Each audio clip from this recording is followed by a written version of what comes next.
see. Any other movies? Oh yes, I give a shout out to Ip Man 3. Yeah, the Donnie Yen movie that also features Mike Tyson in a limited role. He's just a person there for Donnie Yen, the star of the film, to fight. Right, he's the Um, punching bag, right? yeah, He's the Guaylo that he needs to beat. yeah, right, right. And they opened it about a month after it debuted in Asia, and like most of the Chinese films recently, they've been opening it a lot closer to their original release dates in Asia. And this one did pretty well, 762,000 at 103 screens.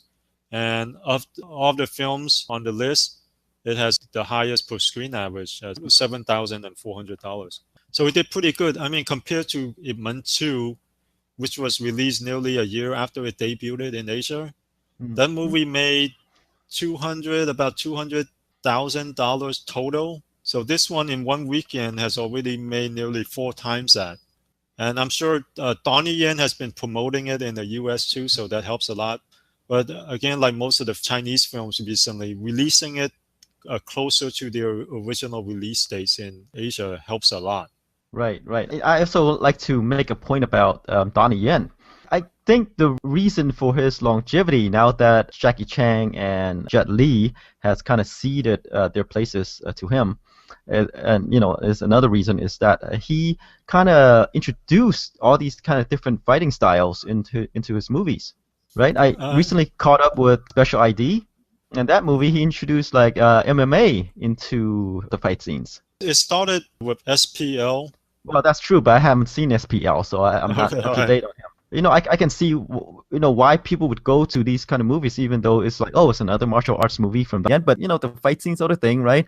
And he introduces all these things. It's not like Wire Fu and, Wing Chun and all those other things, right? It's more natural to these modern fighting styles now, I think. Um, So, he did introduce MMA into his fight choreography with SPL and then later Flashpoint. mhm. I think people have higher regard for those two films than Special ID. Although Special ID is a solid martial arts movie, but I think people have higher regard for SPO and Flashpoint. He's the first to introduce it in these martial arts movies, and he's also I think the only one who does it really well. After SPO and Flashpoint, other martial artists have tried to incorporate it into their films, but I don't think they've done it as well. It doesn't look as exciting. They either go too realistic and make it look like an actual MMA fight, which is pretty boring.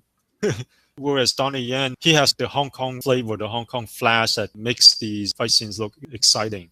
Yeah, I mean, You know, there's still the flashy kicks, the jumps, the whatever that make the hallmark Hong Kong fight scenes, right? But he yeah, introduced these grapplings, yeah, tackles, right, etc. And Donnie Yen, besides an actor and then martial artist, is also a choreographer too. So he kind of does right, everything.